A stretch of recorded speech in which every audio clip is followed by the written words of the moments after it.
Welcome to Extreme Genes, brought to you by the Church of Jesus Christ of Latter-day Saints. This week on Extreme Genes Family History Radio, what is the history and the law behind quarantine for disease? Hi, it's Fisher, and I'll be talking to the legal genealogist Judy Russell about this, and also about moving things from copyright into the public domain.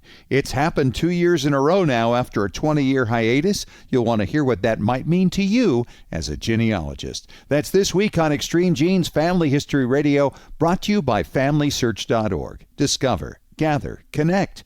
A presentation of the Church of Jesus Christ of Latter-day Saints. And welcome to another edition of Extreme Genes, America's Family History Show and ExtremeGenes.com. I am Fisher, your radio root sleuth, on the program where we shake your family tree and watch the nuts fall out. Great to have you along, Genies, and I'm doing the whole show in social isolation, direct from Fisher Castle.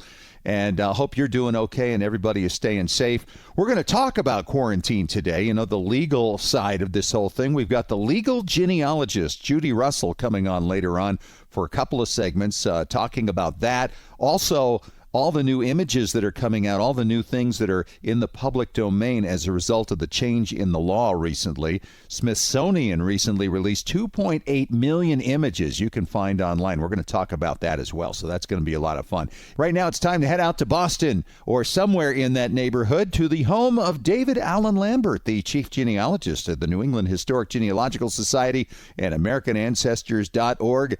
David, you are doing so well. You've had a big week. I have. In fact, I had tweeted on April 19th when it was the 245th of Lexington and Concord. And then my wife said to me, we need a road trip. So we put on our masks and got in our van, and we headed to Lexington and Concord on the 245th anniversary of the battles. We first went to Lexington Green, got out and took pictures. I was photobombed by my family a number of times while trying to take pictures. Which is great fun. So now we have the historical place with a historical time period now wearing masks. Yeah.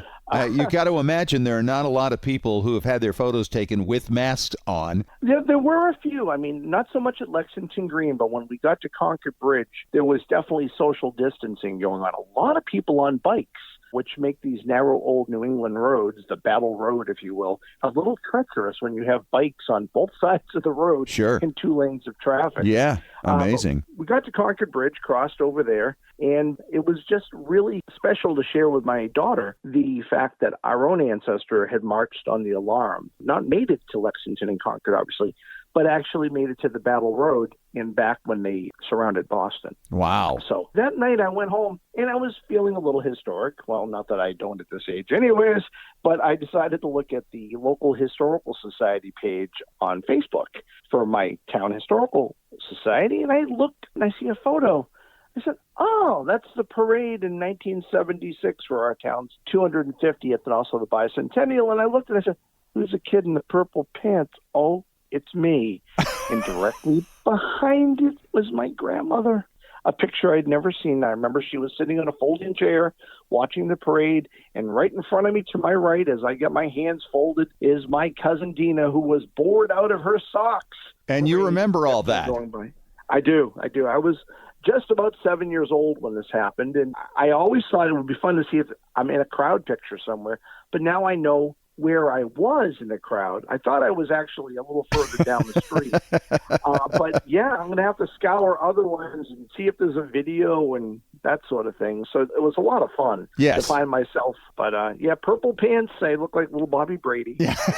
1976, that's incredible. All right, David, let's talk about this, though. Here's a sister who discovered a couple of years ago that she had a half-sister. So we got these two half-sisters, one in New Zealand and one in England. They only met last year for the first time when the New Zealand sister flew out to England, and they got together and they hit it off, and they were so excited. And they had never met. I guess one was aware of the existence of the other, and they went through the process and figured it out, and then they made contact. Well, bottom line is now the half-sister from England goes over to visit half-sister in New Zealand, and now she's stuck living with her in quarantine right now during the pandemic.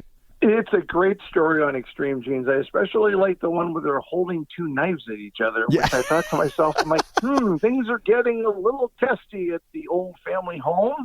I would think that this would give them a bonding experience they never thought they would have. Totally. And, I'm glad they're getting a time to catch up. I mean, one's 71, the oldest, and Margaret, and the younger one, I believe, is just a few years younger. She's in her mid-60s. So I'm really happy for Margaret and Sue that they found each other. I have a similar experience as we remember from a couple of years ago when I found an adopted sister of mine, my sister Donna. In fact, Donna, I just want to report, is now over COVID. Oh, wow.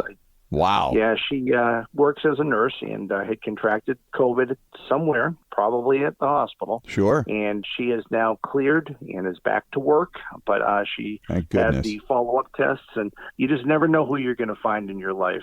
And for me, finding Donna is probably as exciting as it was for Sue and Margaret, but I can tell you, Donna's not living with me, so.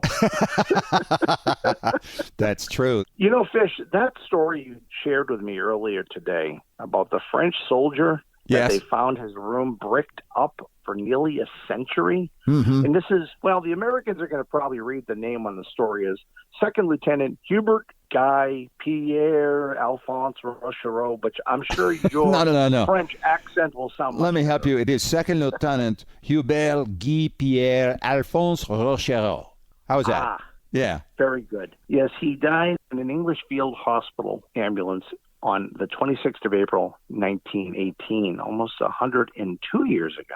But his parents created his room like a shrine, and the pictures are amazing. If you haven't looked at extremegenes.com for our news stories, you've got to look at this one. This one is incredible because they bricked up the room, and they had an arrangement with the people who took the house over after they left that it would stay bricked up for 500 years. It's absolutely incredible. It's got uniforms, books, his bed, all kinds of documents, boots, freshly shined, sitting under his desk. I mean, it's just absolutely unbelievable. That's about all I have for interesting stories from Stoughton, Massachusetts.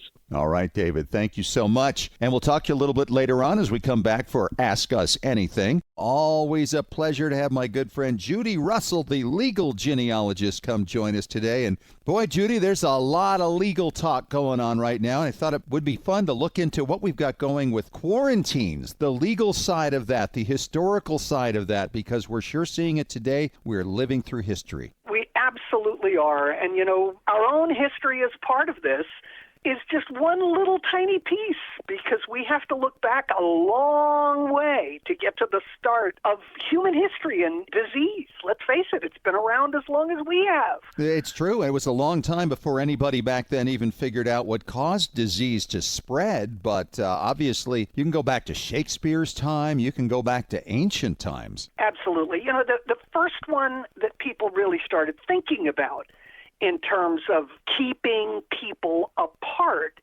at a time when disease was coming through was leprosy. And we're talking literally biblical times.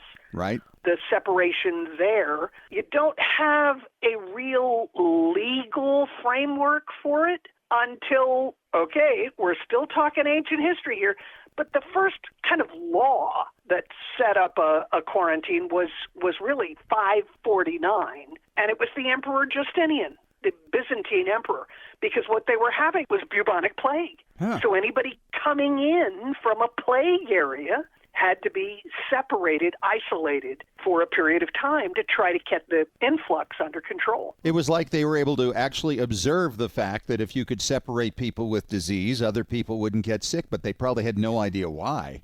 No idea why, whether it was airborne or waterborne. I mean, let's face it, we separated out the cholera people with the notion that it was airborne, and it turned out to be a waterborne disease. Yeah. So we don't always know what we're doing historically, but who knows if we know what we're doing today. Well, I think that's true, and I think we're seeing the effects of that. There's so much information we just don't know, right? Till the testing, at least we know what we don't know to some extent in terms of what we got to find out. We've got a better idea today, yeah. Thank heaven, with modern medicine. Sure.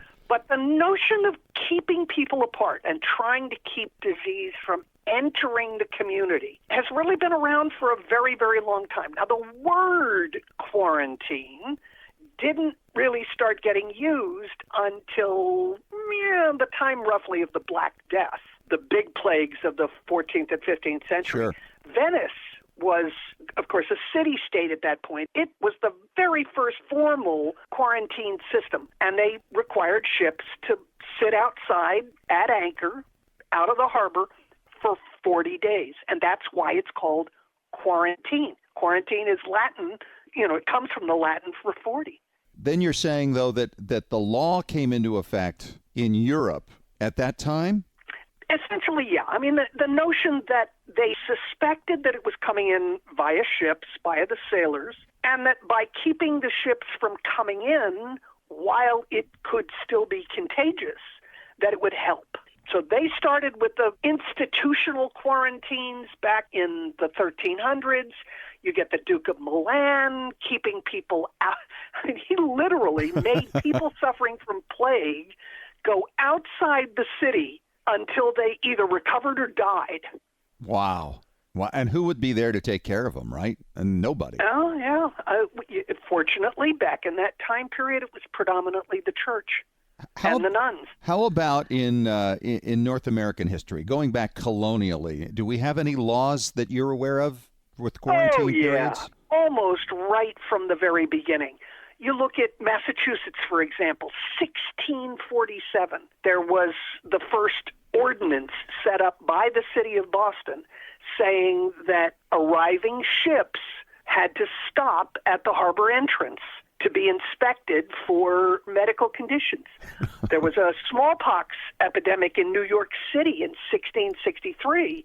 Now, at that point, we're just changing over, from the Dutch to the British. The English, yep. Mm-hmm. And they said the same thing. Anybody coming from an infected area couldn't enter the city until the sanitary officials said they could.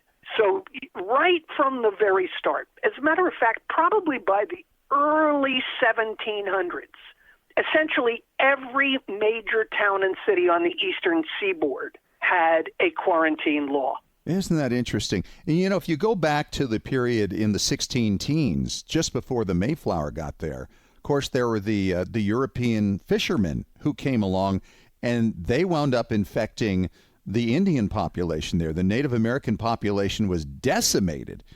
Towns that are completely gone. And the natives knew that it was exposure to other people, yet I'm sure they had no idea exactly why it worked that way. No idea and no protection. And this continued, of course, the Native American population being devastated by cholera and by malaria and by all of the diseases that by that time some of the English-based colonists had gotten some immunity towards, or at least some exposure to. Yeah, absolutely. We're talking all kinds of diseases. You remember when you were a kid and we had measles and mumps. German measles and mumps and all of those things, and they quarantined us. Yes, they did. You couldn't leave your house.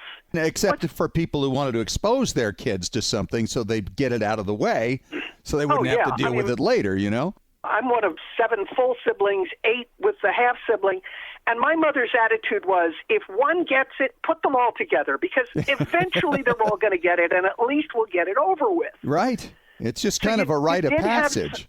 Yep, you did have some of that. With the more serious diseases, we've always had a more serious reaction to it.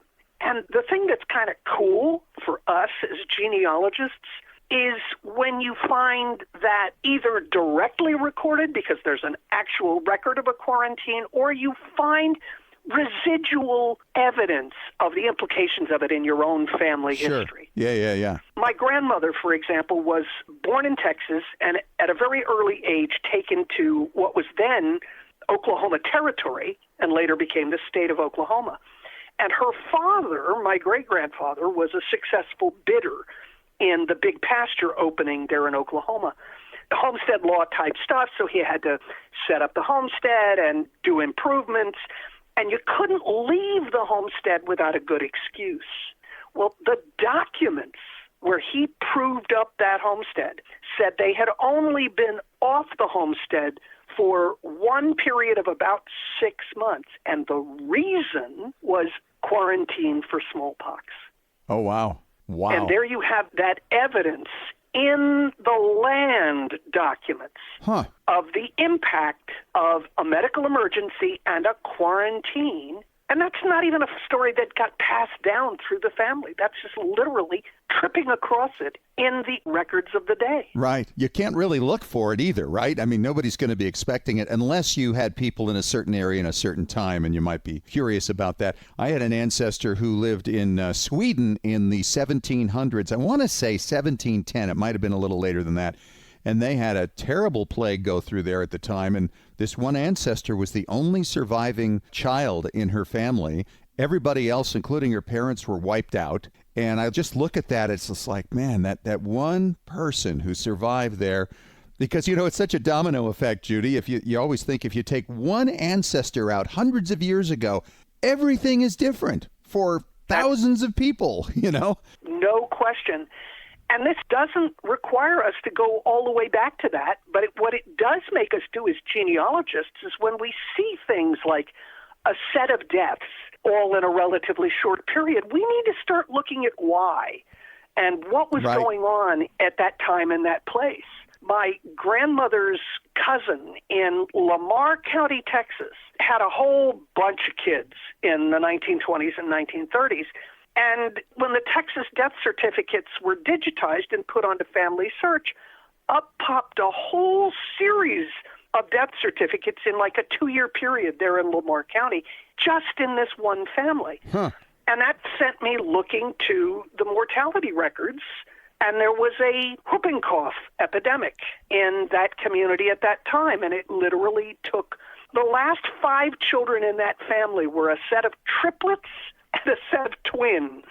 4 of them died. Oh, and I've seen a family in my wife's family Bible where they lost both parents 2 weeks apart and 2 children as well. I've never been able to find out what it was, but you know what it was. It's just which one. You know there was an illness going through. Yeah. Absolutely, and that's the curious thing. But it just struck me as you said that 1870 is when this thing happened, and I don't know if it was before or after the census. I'm going to have to double check because, mortality indexes also in the records that come up in the census at that time could be very helpful in newspaper articles at the time. They tended to be much more detailed about deaths than we report today. But it explains so much from a genealogical perspective. It is true, my mom's family is from Texas, and lots of vital statistics didn't get recorded really early in Texas. It was a very late adopter for a lot of vital recordation. But you go to 1918, 1919, 1920, there's huge gaps in death recordation in particular. Well, yeah. Because there were so many people dying of what we call the Spanish flu. They weren't keeping up.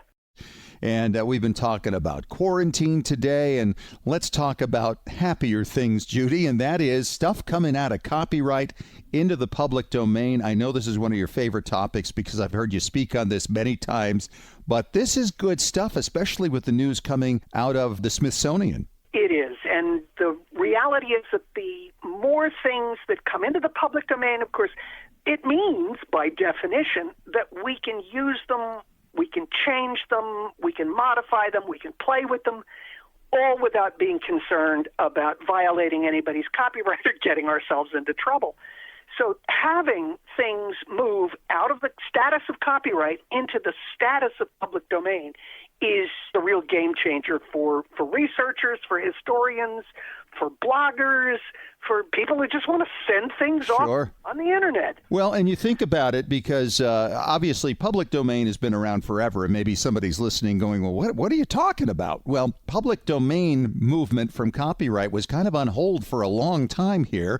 So, Judy, it sure was. Fill them in on that. That's the big change, and that just occurred January of last year. For the very first time in 20 years. What should have been happening is that every year on January 1, we should have gotten a whole year's worth of material. So whatever was published in 1900 should have come into the public domain, and whatever was published in 1901 would come into the public domain the next year. But back in the 1970s, when a couple of commercial companies got nervous about losing some of their copyrights, they got a 20-year extension.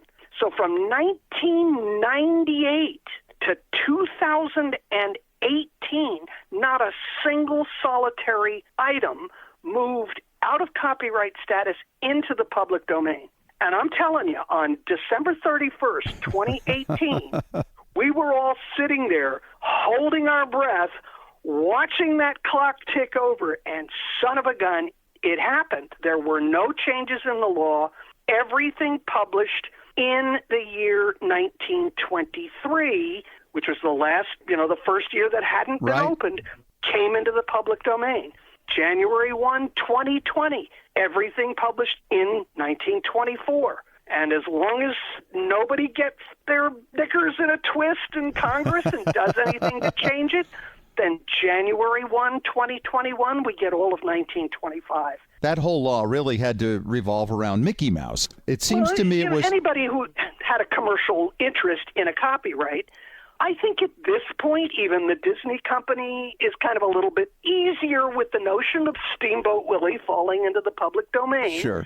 And I don't know that there's any political will by anybody to stop the clock again. I was just concerned because that was 1928, right? That's just a few years down the line. It's like, okay, when we get to 2024, are we going to have somebody say, wait a minute, we can't let Steamboat Willie get out, you know? It could happen, and that means that we as researchers and historians who want to use this material are going to have to be very diligent in keeping an eye on any movement in Congress to shut this down again. Sure. Because what happens if we're allowed to move things into the public domain is that it opens up the opportunity for things like this fabulous set that's just been released by the Smithsonian Institution. Oh, yeah. Let's talk about that a little bit. I mean, 2.8 million pieces just recently. 2- and 3-dimensional images across all of its collections. And what they did was they put it onto an open access platform. So we can look at it, we can download it, we can play with it, use it any way we want, illustrate our family histories and our blogs and our presentations. It's a wonderful gift from the Smithsonian to everybody to be able to use this. Absolutely. And they're talking about 200,000 more images just this year. Just this year. You know, you look at the Smithsonian, and of course the Smithsonian is not a single building. It's multiple portions, the National Museum of the Native American and the National Air and Space Museum. All of those are Smithsonian institutions. They hold somewhere in the neighborhood of 155 million items that could all be digitized and made available to us.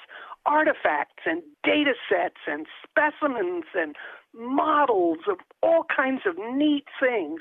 It's a wonderful opportunity, and the Smithsonian took the lead, made it all available under a Creative Commons 0 license, which means we can use it for anything that we want. Isn't that something? How long do you think it will take them to digitize 150 million pieces like that? Let's see, at 200,000 a year, you do the math. Okay. I'm probably not going to live long enough to see all of it get online. No, if they stick to that pace, you're right. They got to do a lot more than that. Heck, if they did a million a year, it would take 150 years. It would take a very long time. Yeah. So hopefully they're picking the best and the least esoteric items Right. for digitization. But yeah, the movement to make repository collections available open source. And so many institutions have done it. The New York Public Library, the New York Municipal Archives, the National Archives, the Smithsonian. So many places are taking a look at their collections and determining what realistically can be made available in a digital format. It's such a game changer for all of us. So let's look at this year now. 1924 is out. What is in the public domain now that wasn't last year that might be of greatest interest to genealogists? You know, I took a look at what HathiTrust is doing. Now, HathiTrust, of course, is HathiTrust Digital Library. And they're a collection of libraries, academic, other repositories that does a lot of digitization. And they've done a collection of all of the things that were published in 1924 and so came available as of January 1, 2020. Just English language books about genealogy published just in the United States. And there's something like 1,000 titles. Wow. 50,000 books overall. So history and science and law and math and personal histories and all kinds of things. But using the keyword genealogy, more than 1,000 items. Wow. Same thing for the things that were published in 1923 that came available a year ago. Just genealogy books, 1,200 items. Wow. And you think about the pictures and the music that comes out that you could use to illustrate a story, whether you're doing it online or you're doing it on paper. Obviously, couldn't use audio there, but I mean, there's just so much that comes out. It makes you blow your mind when you think about writing a history or creating a site or something. When we started, when copyright began in the United States back in the early days of the Constitution, you could only get a copyright for like 20 years.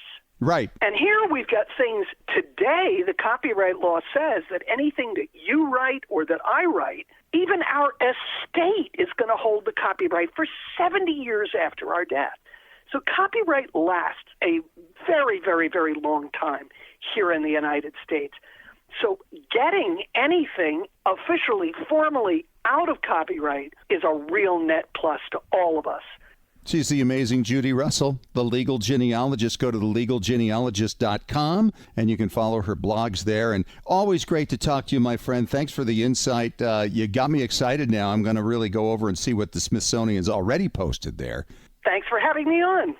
And David, we have a question because as you just mentioned earlier in the show, we have the 245th anniversary this past week of Lexington and Concord.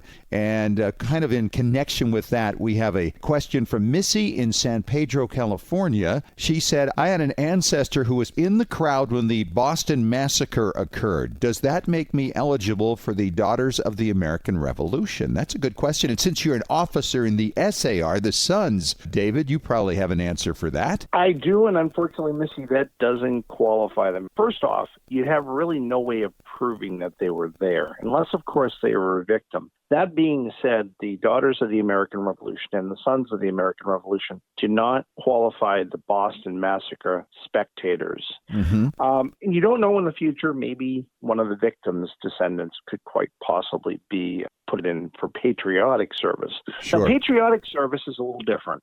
Your ancestor may have later on fought in the war, so that early service doesn't matter anyway.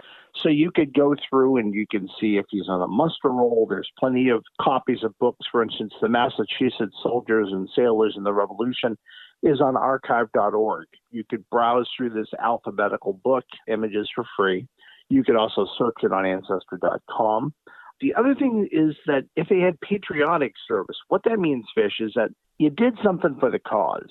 Essentially, you supplied horses or guns or money or something.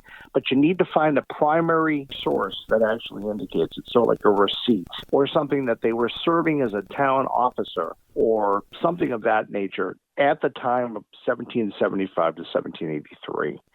So there are all sorts of ones. Some people took oaths. I think there's one for New York. Yeah, there is, and I had an ancestor in that situation. It's called the Articles of Association, and it was signed around New York State between June and July of 1775, and sometimes it's called the Revolutionary Pledge, and the purpose was to bring people to the point of associated effort, and it had no direct reference to an appeal to arms or separation from the English government, but still, if your ancestor signed that in New York, then they are eligible for SAR and DAR as a result of patriotic service. So every state seems to have a little something different, and obviously at that time there were only 13 colonies, so you might want to see where your ancestor was and if there was something unique like that for the state your people were from. Well, one of the things that you could consider is, of course, if they were at a tea party. So Boston had tea parties, but there are other ones throughout the colonies. where they consider those as patriotic service as well. Sure. So. Yeah, absolutely. And those are kind of hard to figure, though, because there really wasn't a roll call taken of who those people were at those tea parties, right? I mean, I know there was a list that was published in the paper like in the early 1800s, but those were people long after the fact maybe wanting to say, yeah, I was part of the gang. That's very true. In fact, I was on a genealogy subcommittee for the SAR where we're looking into the qualifications. I mean, and to be perfectly honest, those at the Boston Tea Party didn't hey, I did this. There's No. a lot of firsthand accounts. It's mostly their children and grandchildren after the fact saying, oh, yeah, my parents were there. It's kind of like in 100 years when people say their great-grandparents were at Woodstock.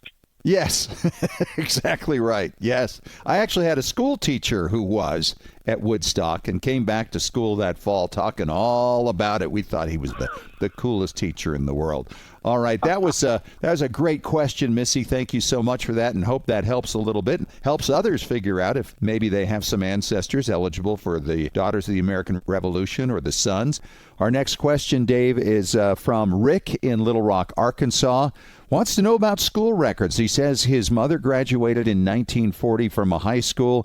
He knows there are some records available online, but is there anything more that might give him a little insight into her educational performance? David, Okay. Good question. Well, I'll tell you, Rick, that's a really fun thing to research.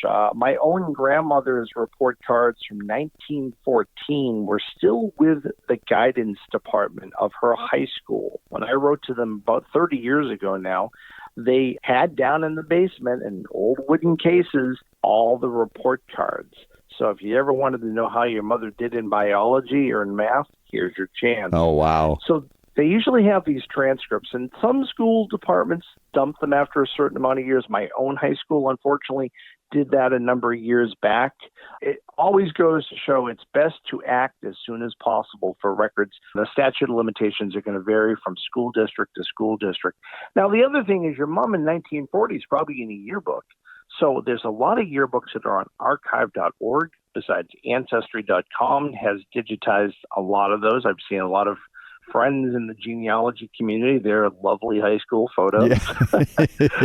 The other thing is that you could go onto eBay, Rick, and you could put in a search for 1940, the town your mother's high school was in, and the word yearbook, set it up as an email alert, and you will find out if someone goes to sell one. I constantly am buying the old 1930s and 1940s high school yearbooks from my town because they're genealogical tools now. Sure. Yeah, and actually I found all of my dad's yearbooks. He was quite a bit older when he had me, so this was kind of fun because they went from 1928, 1929, 1930, and 1931, and they had belonged to one of his classmates who went through all 4 years together with him. And I found my dad had signed all 4 books, one of them when he was 14 years old. And there were pictures in there. I mean, some of them we had in our family photos, but there were about 10 of them in there that I had never seen before. Pictures of him on the basketball team, on the baseball team. I didn't know, for instance, that he had been